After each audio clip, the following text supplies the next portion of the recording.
Pack silica के बारे में। तो ऑल्दो मैंने पैक सिलिका के बारे में पहले भी बताया है, बट फिर भी आप एक बार डिस्कशन में ले लेती हूँ।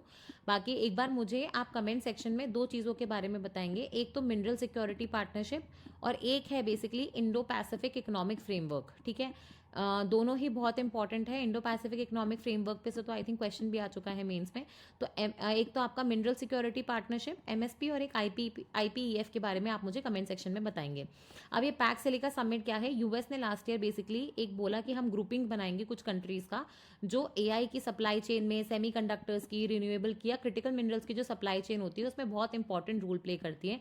आइडिया यही था कि ये सारे इक्विपमेंट्स और रिसोर्सेज वगैरह जो हैं अभी कोर्सिवली डिपेंडेंट है चाइना पे, तो ये कोर्सिव डिपेंडेंसी हमें कम करनी है। साथ में सप्लाई चेन को मोर रिलायबल, इंक्लूसिव और इनोवेटिव बनाना है और इस तरीके से करना है कि जो कंट्रीज सप्लाई चेन का हिस्सा है वो फ्रीली, ठीक है, इस टेक्नोलॉजीज वगैरह को डेवलप कर सके, डिजाइन कर सके और स्केल कर सके ताकि वो लार्ज स्केल इसको यूज कर सके।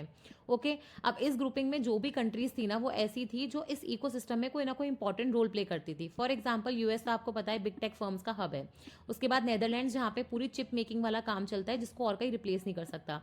जापान और साउथ कोरिया जहाँ पे आप देखोगे मैन्युफैक्चरिंग फैसिलिटीज लोकेटेड है। सिंगापुर जो पूरा एक ट्रांसनेशनल हब है कि जहाँ से सब कुछ कनेक्ट होता है।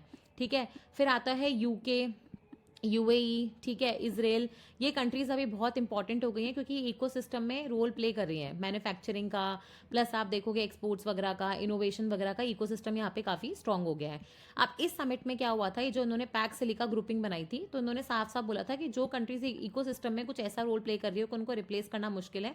और ऑब्वियसली जो हिडन एजेंडा होगा कि यूएस की मतलब है ना अलाइज भी हैं और चाइना को काउंटर करना चाहती है, वो इसका हिस्सा होंगी। ठीक है, इंडिया को पहले इसमें इन्वाइट नहीं किया गया था। अब क्या हुआ था कि यूएस के जो अपने एम्बेसडर हैं इंडिया में, गॉड साहब, ठीक है, तो वो जब इंडिया आए तो उन्होंने बेसिकली इंडिया को इनवाइट किया कि आप भी पैक सिलिका ग्रुपिंग ज्वाइन कर सकते हो।